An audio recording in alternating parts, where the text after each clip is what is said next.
Ya, Shalom Guru and Sis. Selamat pagi semuanya. Salam sukacita, salam kasih Yesus. Wow, puji Tuhan ya. Pagi hari ini kita bisa mengikuti ibadah minggu. Suatu anugerah ya, kalau kita terus bisa mengikuti firman dari Injil kasih karunia. Ya, hari ini saya ditaruh Tuhan untuk menyampaikan firman. Temanya sehat dan makmur. Dan ini diambil dari firman Tuhan di 3 Yohanes 1 ayat 2 ya. Jadi Rasul Yohanes itu rasul yang dikenal sebagai rasul kasih. Dan dia berdoa agar kita semua yang percaya Yesus mengalami kesehatan dan kemakmuran. Nah, di 3 Yohanes 1 ayat 2 berkata, 3 Yohanes 1 ayat 2 berkata, 3 Yohanes 1 ayat 2 IMB, saudaraku yang terkasih, lebih dari segala hal aku berdoa agar engkau makmur dan sehat, sama seperti jiwamu pun makmur. Ya, dikatakan inilah kerinduan hati daripada Rasul Yohanes ya. Saudaraku yang terkasih, lebih dari segala hal aku berdoa agar engkau makmur dan sehat, sama seperti jiwamu pun makmur. Jadi kerinduan Rasul Yohanes ini lebih dari segala hal agar kita itu makmur dan sehat ya. Dan kita tahu ya, Rasul Yohanes ini yang dikenal sebagai Rasul Kasih ini dalam usia yang tua, sebelum meninggal ya, dia berpesan dan berpengharapan agar kita ini sehat dan makmur. Bro and sis, kalau ada seorang misalkan ayah kita atau kakek kita mau meninggal, berpesan itu sangat penting. Dan kalau ini adalah Rasul Yohanes yang terkenal Rasul Kasih, itu sangat penting sekali. Dia rindu untuk setiap kita itu sehat dan makmur. Inilah kerinduan hati Rasul Yohanes setelah bergaul dengan Tuhan Yesus dan memahami betapa Tuhan Yesus sudah menyediakan segala sesuatunya untuk kita sehat dan makmur. Wow. Nah, kesehatan dan kemakmuran kita ditentukan oleh jiwa kita yang makmur. Ya. Sekali lagi ya, kesehatan dan kemakmuran kita ditentukan oleh jiwa kita yang makmur. Nah, apa arti makmur? Dalam bahasa Indonesia, arti makmur itu banyak hasil dan sejahtera, serba kecukupan, tidak kekurangan ya. Jadi dalam bahasa Indonesia, makmur itu artinya banyak hasil dan sejahtera, banyak hasil, serba kecukupan, tidak kekurangan. Nah, jiwa kita yang makmur menentukan kesehatan dan kemakmuran kita. Nah, maksudnya apa sih jiwa yang makmur? Jiwa yang makmur ini artinya jiwa yang kaya dengan firman Tuhan. Jiwa yang dipenuhi oleh firman Tuhan, dikuasai oleh firman Tuhan. Kita tahu ya, jiwa itu terdiri atas 3 bagian besar: pikiran, perasaan atau emosi, dan kehendak atau keinginan. Di dalam pikiran itu memang ada imajinasi, tapi kita satukan pikiran. Jadi jiwa itu terdiri dari pikiran, perasaan atau emosi, dan kehendak atau keinginan. Jadi dibagi 3 hal yang besar ya: pikiran, perasaan, kehendak atau keinginan. Pikiran dari jiwa kita inilah yang mengarahkan perasaan dan kehendak kita. Nah, ini penting. Pikiran dari jiwa, jadi dari jiwa itu ada pikiran, itu yang mengarahkan perasaan dan kehendak kita. Pikiran. Jiwa yang dipenuhi oleh firman Tuhan, terutama bagian pikiran dari jiwa kita yang dipenuhi oleh firman Tuhan. Pikiran kita menentukan siapa diri kita, perkataan kita, tindakan kita, apa yang kita miliki, dan apa yang akan kita terima. Sekali lagi, pikiran kita menentukan siapa diri kita, perkataan kita, tindakan kita, apa yang kita miliki, dan apa yang akan kita terima. Wow, penting sekali. Karena itu di Roma 12 ayat 2 kan kita disuruh berubah ya, pembaharuan budi kita oleh firman Tuhan ya. Jadi perlu sekali pikiran kita itu diubahkan oleh firman Tuhan. Amsal 23 ayat 7 bagian A. Amsal 23 ayat 7 bagian A. Amsal 23 ayat 7a IMB, sebab sebagaimana ia berpikir dalam hatinya, demikian jugalah ia. For as he thinks in his heart, so is he. Update King James Version. Ya, sebab sebagaimana ia berpikir dalam hatinya, demikian jugalah ia. Jadi apa yang dia pikirkan dalam hatinya itu, jadilah dia demikian. Sebagaimana dia pikirkan, karena itu tadi, pikiran kita itu menentukan siapa diri kita, perkataan kita, tindakan kita, apa yang kita miliki, dan apa yang akan kita terima ya. Nah, karena itu juga ada firman Tuhan di Filipi 4 ayat 8 berkata demikian. Filipi 4 ayat 8 IMB, akhirnya saudara-saudaraku, segala yang benar, segala yang mulia, segala yang adil, segala yang murni, segala yang menyenangkan, segala yang baik untuk didengar, segala kebajikan, dan segala yang patut dipuji, pikirkanlah semua itu.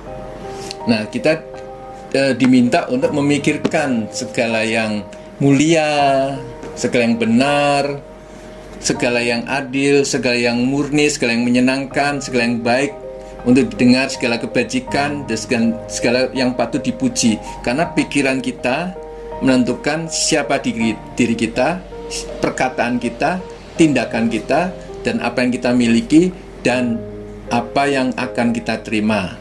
Penting sekali tentang pikiran ini. Nah, pikiran kita tentang kesehatan dan kemakmuran ini menentukan diri kita sehat dan makmur di dunia ini. Di dunia ya, Bro and Sis ya, bukan nanti.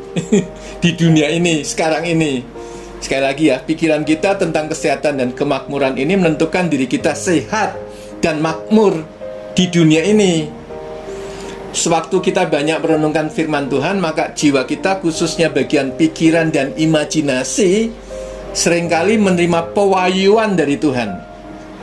Nah, hari ini kita belajar tentang kesehatan, dan nanti ya, kira-kira bulan depan kita bicara tentang kemakmuran.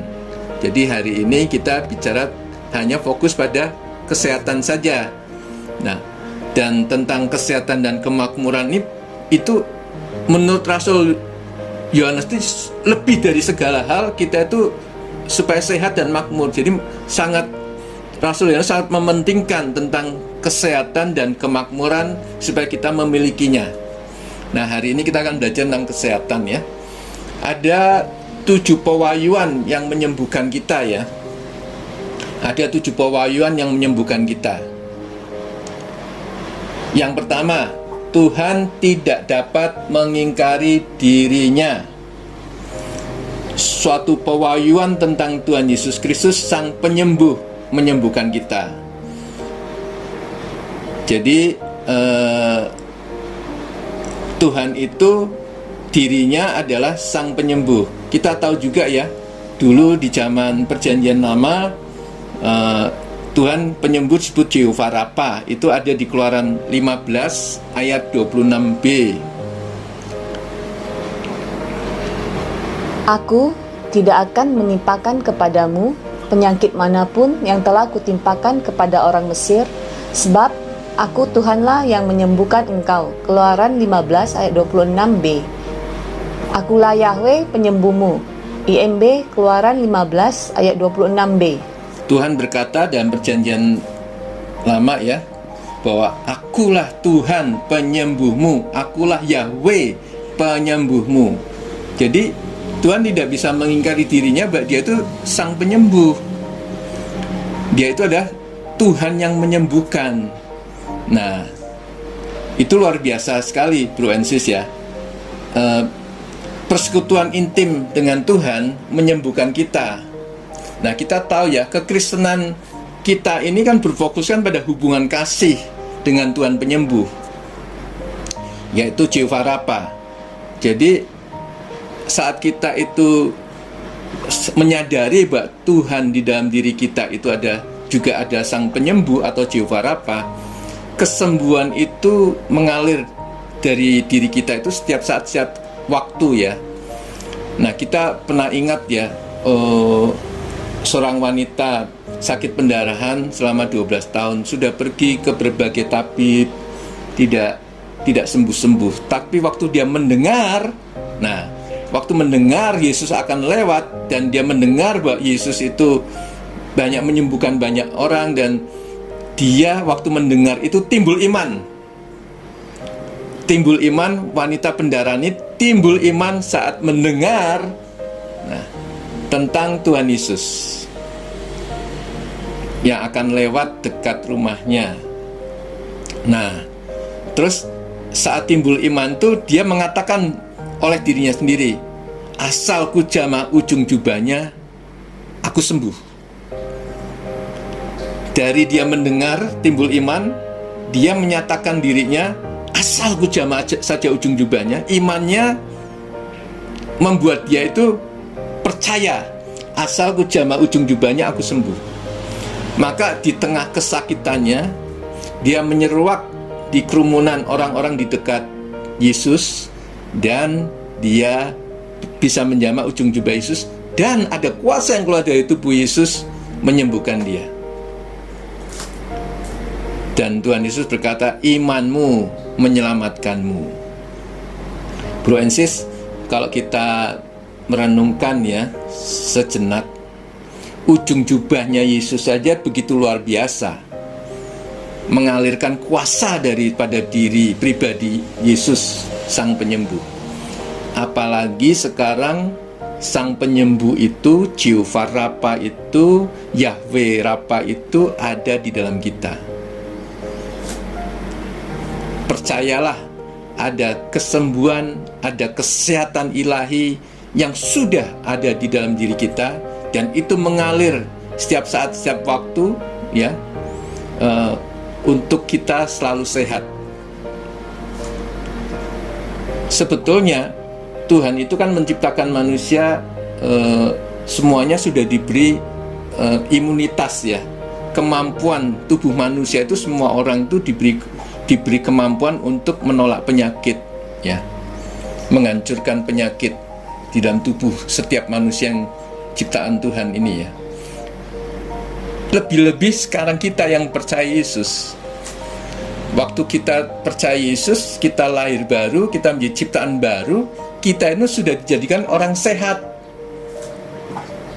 Kita sudah menjadi orang sehat, identitas kita itu orang sehat, di mana kita sudah memiliki kesehatan ilahi. Nah, bisa nggak kita jatuh sakit setelah terima Yesus, lahir baru, menjadi ciptaan baru? Bisa.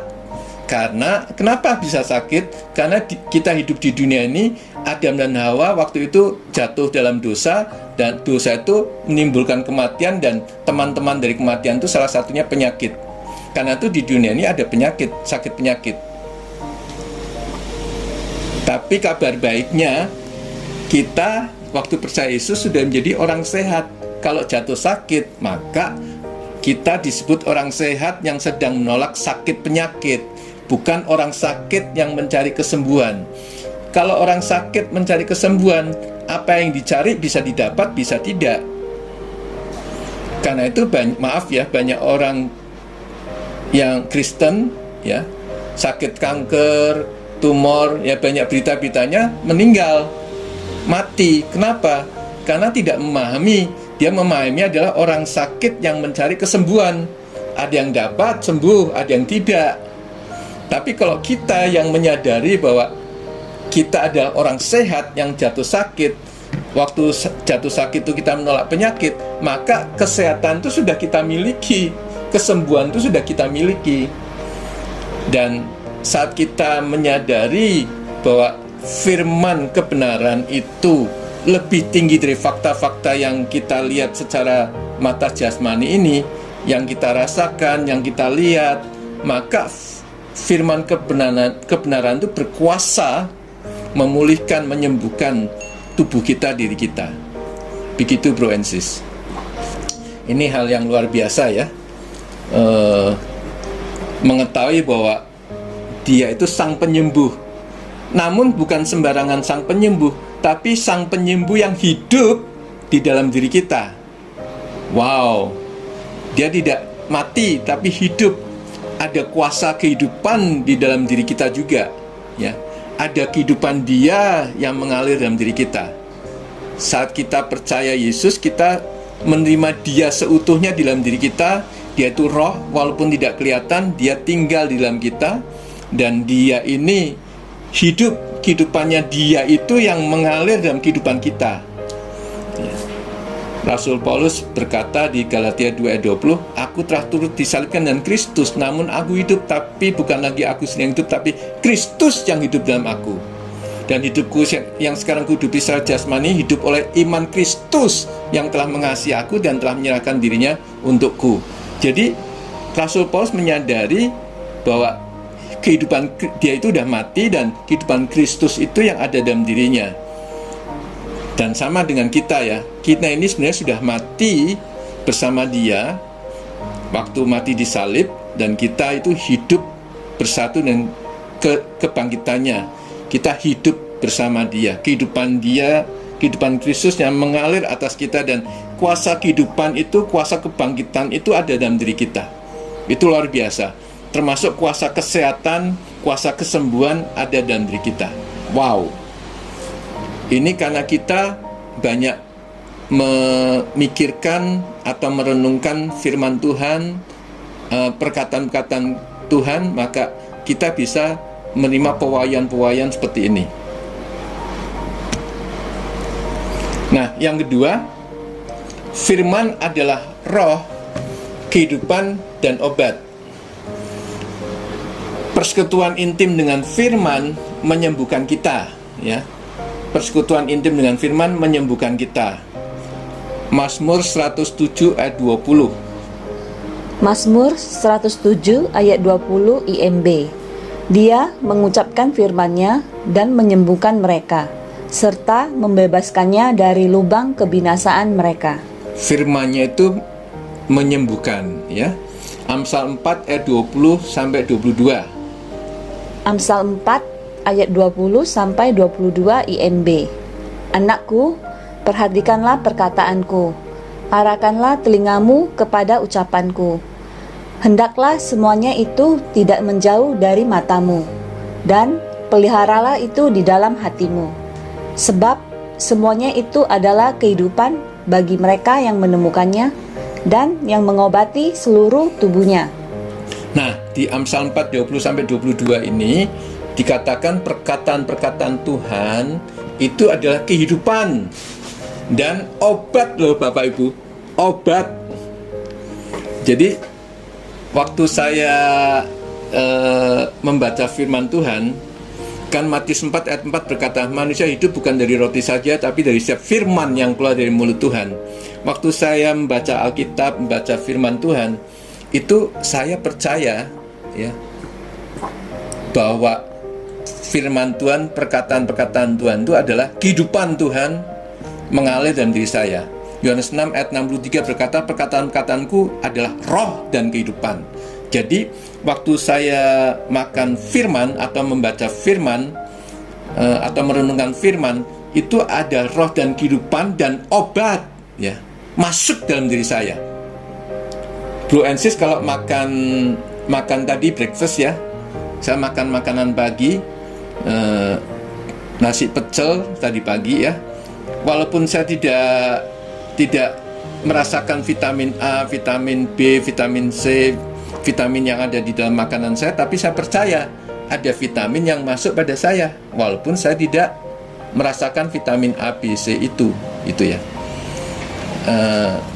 Demikian juga waktu kita makan firman atau membaca firman, saya percaya ada roh dan kehidupan Tuhan dan obat Tuhan itu masuk dalam tubuh saya, dalam diri saya. Wow, itu luar biasa. Itu namanya percaya, iman. Kita percaya, saya percaya itu. Jadi ada roh dan kehidupan dan obat, ya. Dan pikiran kita harus diubah bahwa obat itu, kalau ke dokter dikasih obat itu tampak fisik. Ada obat yang tidak kelihatan secara fisik, yaitu firman Tuhan. Nah, pikiran kita harus berubah. Sejak kita terima Yesus, kita harus melihat hal yang tidak kelihatan.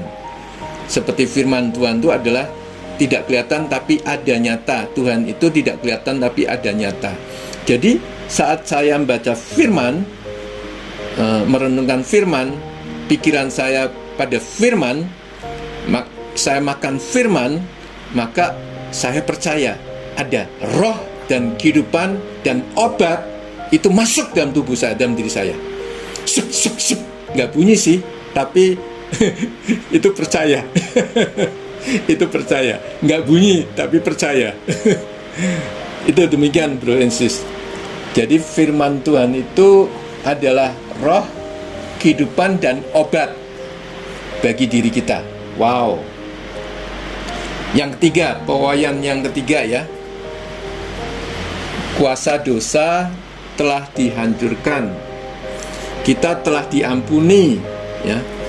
Hati nurani yang bebas dari dosa dan rasa bersalah menyembuhkan kita. Nah, kita lihat di Mazmur 103 ya, ayat 1 sampai 3. Mazmur 103 ayat 1 sampai 3 IMB. Mazmur Daud.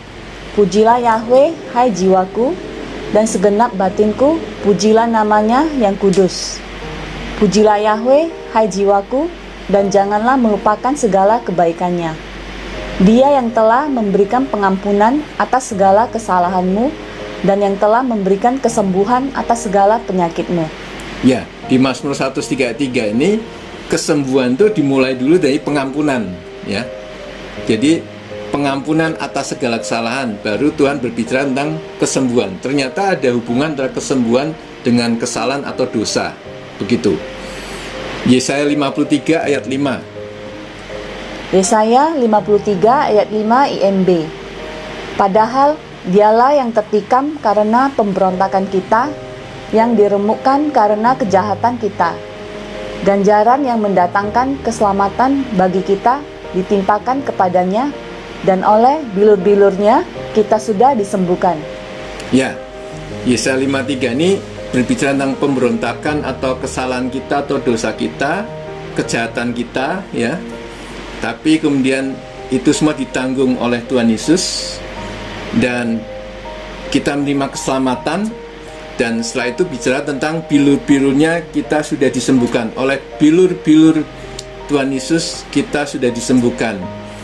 Jadi setelah dosa ditangani, setelah kesalahan ditangani, pemberontakan ditanganin, kejahatan ditanganin, kita menerima keselamatan, dan di dalam keselamatan itu tersangkup juga kesembuhan.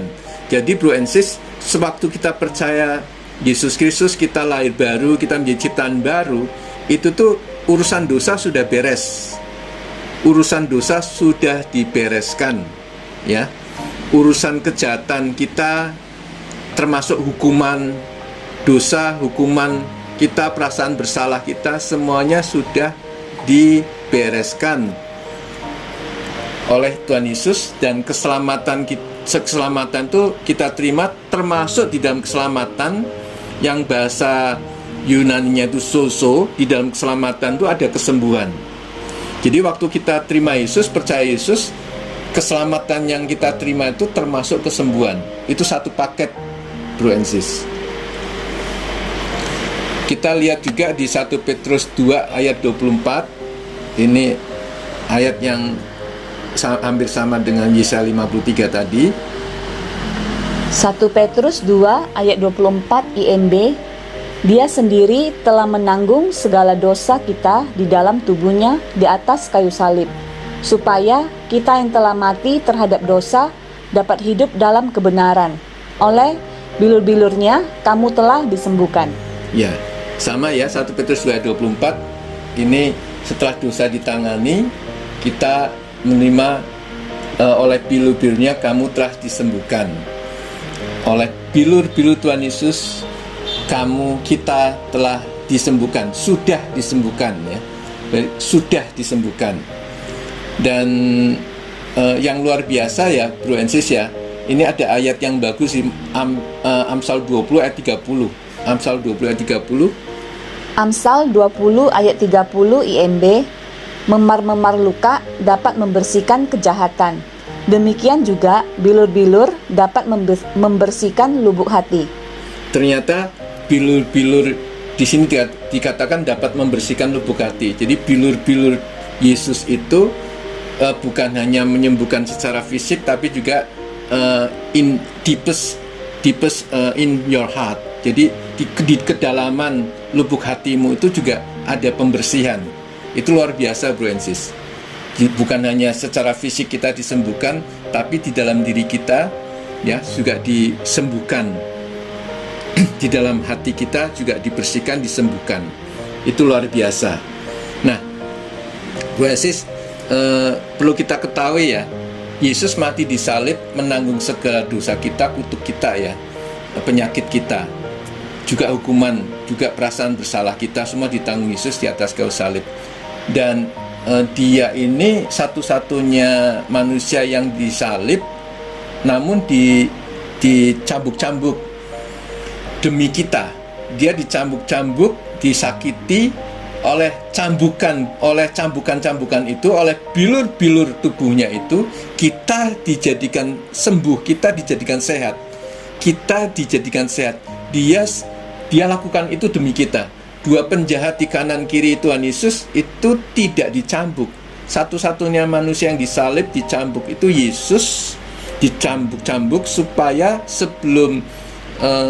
supaya dia itu menerima kesakitan, supaya kita itu tidak menerima kesakitan, supaya kita itu disembuhkan. Itu pengorbanan Yesus yang luar biasa Bro and Sis. Waktu saya diwahyukan ini, waktu saya ada gejala sedikit mau merasa sakit ya, saya mulai mengingat pengorbanan Yesus. Saya tidak rela pengorbanan Yesus ini sia-sia. Saya mulai berkata, aku sudah sembuh, sakit penyakit lenyap atas tubuhku, tidak berhak atas tubuhku.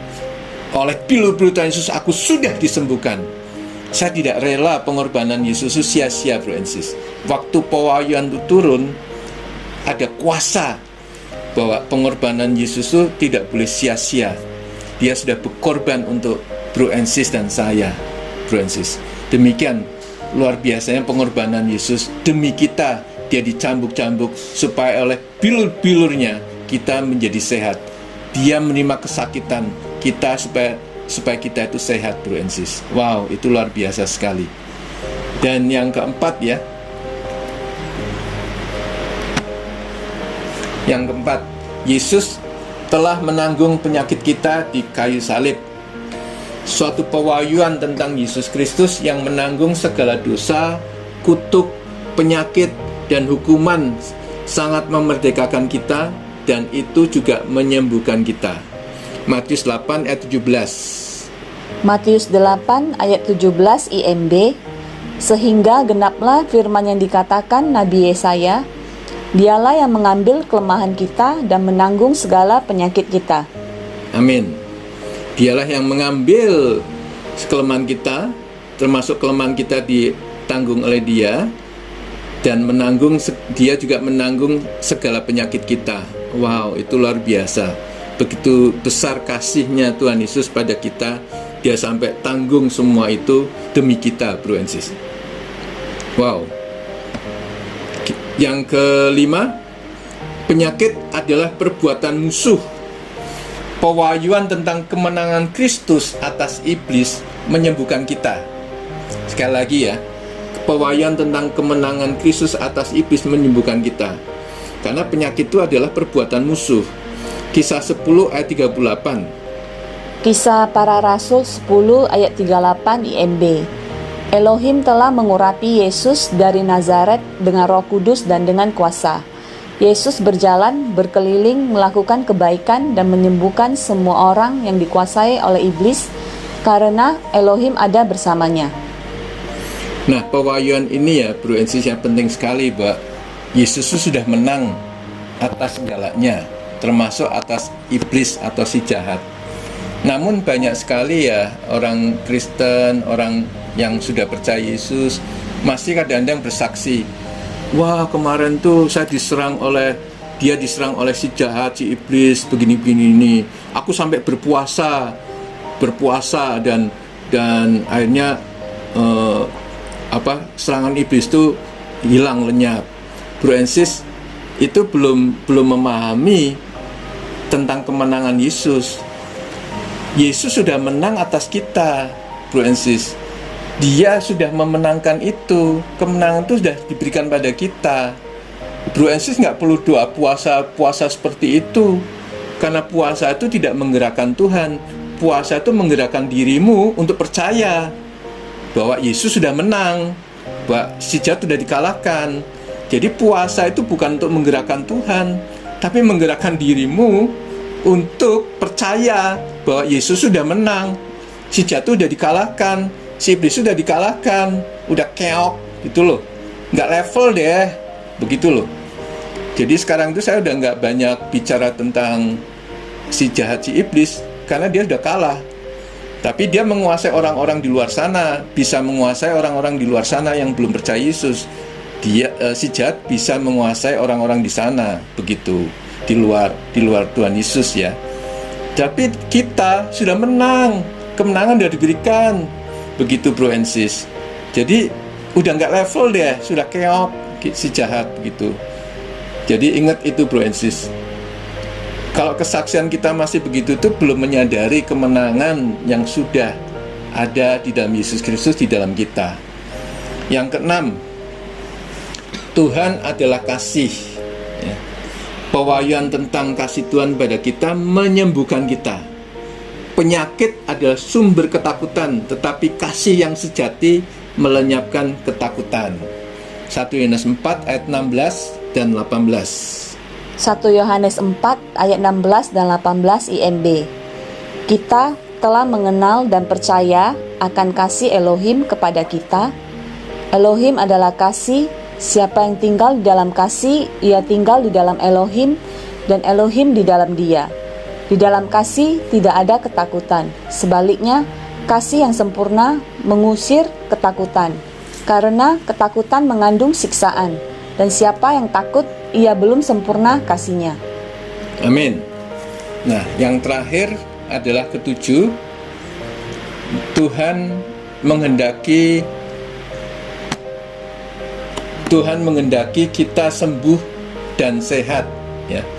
Yang ketujuh, Tuhan menghendaki kita sembuh dan sehat ya.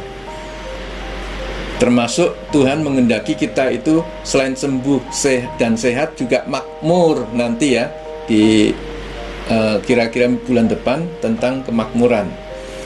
Pewahyuan tentang kehendaknya menyembuhkan kita, bro and sis.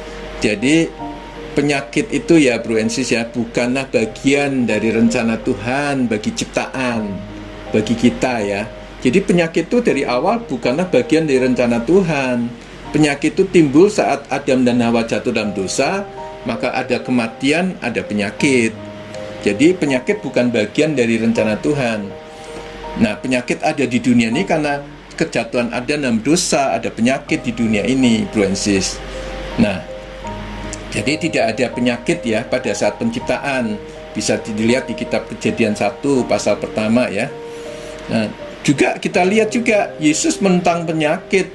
Kita bisa baca di kitab Matius, Markus, Lukas, Yohanes, bagaimana Yesus memang tidak memberitakan kesehatan, tidak memberitakan kesembuhan. Yesus memberitakan kerajaan Bapa, kerajaan surga gitu. Namun Yesus melakukan manifestasi kesembuhan dalam memberitakan kerajaan itu, dia menyatakan kesembuhan, melakukan tindakan penyembuhan karena berita tentang kerajaan.